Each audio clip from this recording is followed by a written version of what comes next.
খুব urgent video খুব দ্রুত শ্যুট করছি সেই জন্য আপনাদের জন্য, কারণ আজকের জন্য এটা খুব আর্জেন্ট টপিক। শনি এবং রবিবার আপনাদের ছুটি রয়েছে, আপনারা ভাবনা চিন্তা করার সময় পাবেন। আপনারা সোমবার মার্কেট না খোলা অবধি ইনভেস্টর নতুন করে করতে পারছেন না কালকের দিনটা, সেই জন্য আজকে এই ভিডিওটা ছাড়া, কারণ যাতে আপনাদের কালকের দিনটা ভিডিও দেখে এবং আপনাদের রিসার্চ করতে কাজে লাগে। সেটা হচ্ছে প্রচুর প্রশ্ন পাচ্ছি থ্রু দ্য বিভিন্ন সোশ্যাল মিডিয়া এবং ইউটিউব কমেন্টেও, যে তাদের পোর্টফোলিও ডাউন মানে মাইনাসে চলে গেছে, কি করা যাবে। এবং এই যে মার্কেট ফলিং হচ্ছে, এই মার্কেট ফলিং মার্কেটে এই বিয়ারিশ যে মার্কেটের দিকে ট্রেন্ড করছে মার্কেট, ডেফিনেটলি সেন্সেক্স বা নিফটি 50 যে জায়গায় ছিল মোটামুটি অ্যাকচুয়ালি 20% মার্কেট ফল হলে সেটাকে বিয়ারিশ মার্কেট বলা হয় অফিসিয়ালি। ইন্ডিয়াতে 20% ফল এখনও হয়নি, 12 to 15%-এর মধ্যে ঘোরাফেরা করছে। তবে এটা ঠিক যে ট্রেন্ড অন্তত অ্যাটলিস্ট ইউরোপিয়ান এবং আমেরিকান মার্কেট যেদিকে যাচ্ছে সেই অনুযায়ী আমরা যদি ট্রেন্ড দেখতে পাই তাহলে ইন্ডিয়াও বিয়ারিশ মার্কেটে যেতে চলেছে। রবিবার সানডের দিনটা ছুটিতে ওয়েস্ট না করে আপনারা অ্যাটলিস্ট একটু রিসার্চ করে দেখতে পারেন, এবং যারা রবিবারের পরেও দেখবেন তারা পরবর্তীকালেও একটু রিসার্চ করে এই বিষয়টা দেখতে পারেন। দেখুন, প্রথম পয়েন্ট সেটা হচ্ছে আপনারা ধীরে ধীরে অ্যাকুমুলেট করুন। বারংবার যে ট্রেন্ডটা লাস্ট 1-1.5 মাসে দেখা যাচ্ছে যে সেন্সেক্স হয়তো 400 বা 500 পয়েন্ট পড়লো, যে টাকাটা আপনার হাতে ছিল পুরো টাকাটা আপনি কিনে নিলেন। এটা করলে হবে না, কারণ দেখুন এটা নামতে থাকা একটা মার্কেট এই মুহূর্তে, এবং সত্যি কথা বলতে যে এই মার্কেটের কিন্তু কাল সকালবেলা থেকেই মার্কেট যে ভীষণ ভালো ভালো খবর আসতে চলেছে এরকম কোনো বিষয় নেই।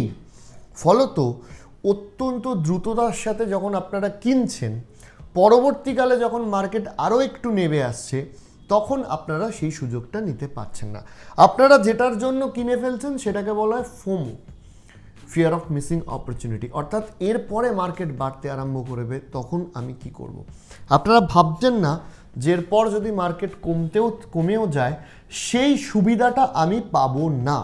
সেই জন্য অ্যাকুমুলেশন যখন করবেন এক্সিস্টিং শেয়ারের, প্লিজ ধীরে ধীরে করুন। মিউচুয়াল ফান্ডে আমি এমন একজনকেও দেখেছি যার সাথে কথা হলো, তিনি বলছেন যে তার কাছে প্রায় 7.5 লক্ষ টাকা ছিল। তিনি সেন্সেক্স যখন 60,000-এর কাছাকাছি থেকে 55,000-এ নেমেছেন, তিনি সেই পুরো টাকাটা ইনভেস্ট করে দিয়েছেন, এখন তিনি লসে রয়েছেন। তাহলে আমি আপনাদেরকে এই উদাহরণটা এই কারণে দিলাম যে ধীরে ধীরে ধীরে ধীরে আপনারা অ্যাকুমুলেট করুন। At a time, at a single day আপনার যত অর্থ আছে তার 10 to 20% ম্যাক্সিমাম 10%-এর মধ্যে রাখার চেষ্টা করুন। তার বেশি টাকা একই দিনে একই সাথে ইনভেস্ট করবেন না। দ্বিতীয় পয়েন্ট, যখনই স্টক কিনবেন এই মুহূর্তে দাঁড়িয়ে লং টার্মের জন্য, আমাদের চ্যানেলে তারা আসবেন না যারা খুব দ্রুত বড়লোক হতে চান। আমাদের চ্যানেলে তারাই দেখবেন, প্লিজ তারা দেখবেন যারা ধীরে ধীরে বড়লোক হতে চান, কারণ আমরা লং টার্ম ইনভেস্টমেন্ট শেখাই। লং টার্ম ইনভেস্টমেন্টের জন্য যারা এখন শেয়ার কিনবেন, কান খুলে শুনুন, লার্জ ক্যাপ কিনুন, লস কম হবে। কেন বলছি? দেখুন, ভারতবর্ষ এই মুহূর্তে 3 ট্রিলিয়ন ইকোনমি অফিসিয়ালি, এবং মার্কেট এখন অনেকটা নেবেও রয়েছে। ভারতবর্ষ আগামী 26-27 ম্যাক্সিমাম 28 সালের মধ্যে প্রেডিকশান করা হচ্ছে 5 ট্রিলিয়ন ইকোনমিতে পৌঁছে যাবে।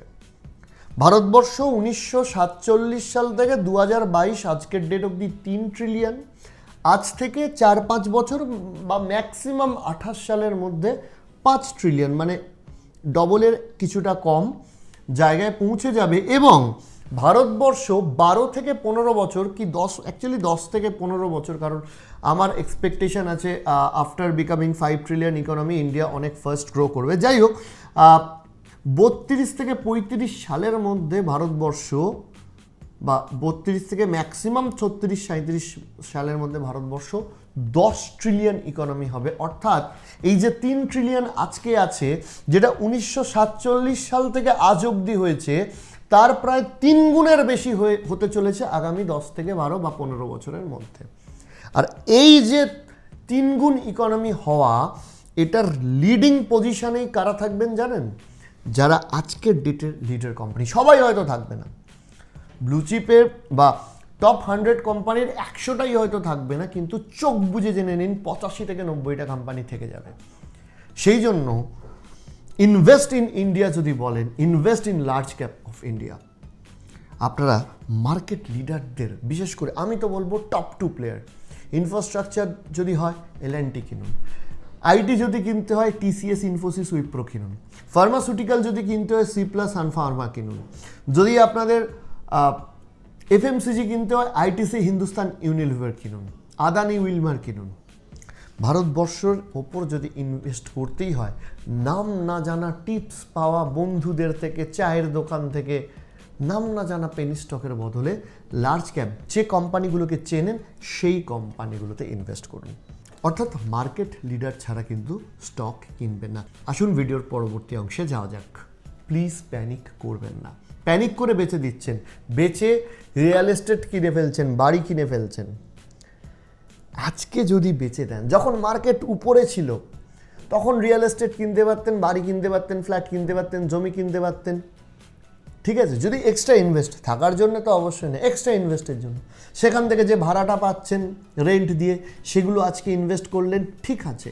কিন্তু এখন যখন আপনি 50-60 লাখ টাকা ইনভেস্ট করেছেন, সেটা নেমে 45 কিংবা 42-43 লাখ টাকা হয়েছে বলে সেটা এক্সিট করে একটা হাউস কিনে নিচ্ছেন না, একদমই না। আপনার লস হবে।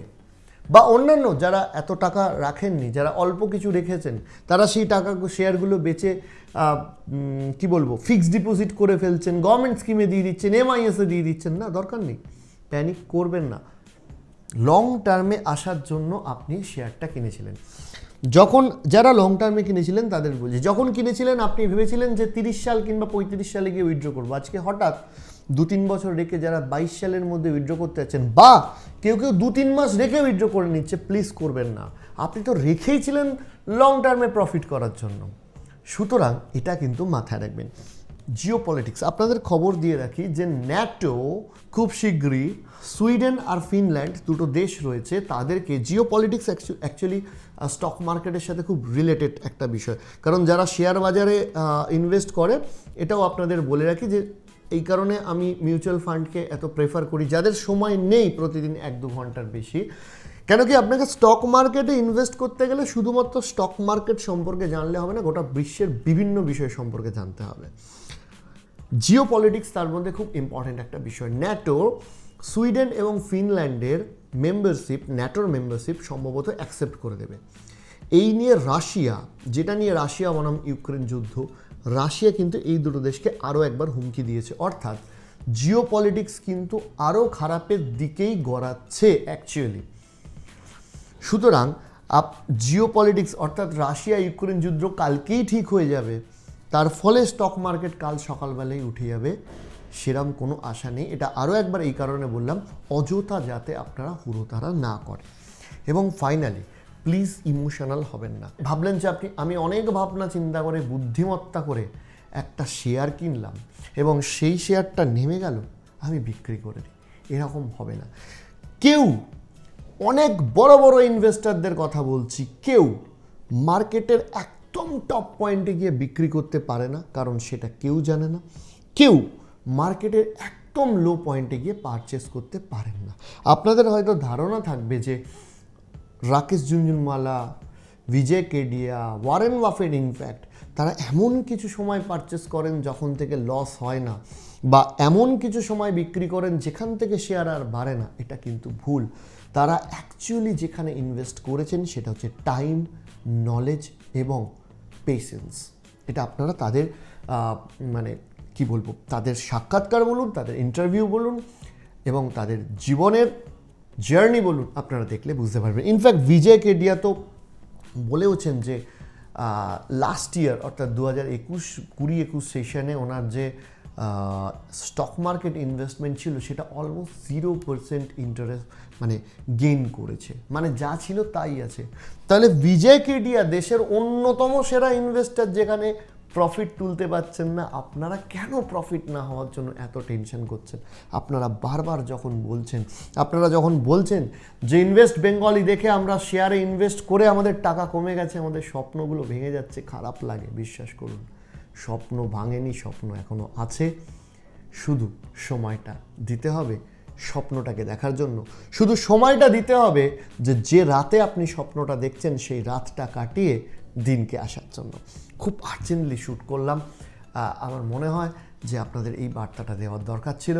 আশা করছি আপনারা আমাদের কথাটা বুঝতে পারবেন। আমরা যেটা বলছি, স্বপ্ন দেখতে থাকুন, ইনভেস্ট বেঙ্গলি চ্যানেল দেখতে থাকুন। আমরা বারবার আপনাদের কাছে আসবো ইনভেস্টমেন্ট সংক্রান্ত বিভিন্ন তথ্য নিয়ে বাংলা ভাষার মাধ্যমে।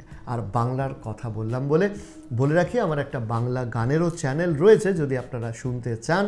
টাইটেলে অরিজিৎ চক্রবর্তী বলে যে নামটা মেনশন রয়েছে, যেটা আমার চ্যানেলকে মেনশন রয়েছে, সেই চ্যানেলে গিয়ে কিন্তু আমার বাংলা গান শুনতে পারবেন। আজকের জন্য এখানেই শেষ হচ্ছে। নমস্কার।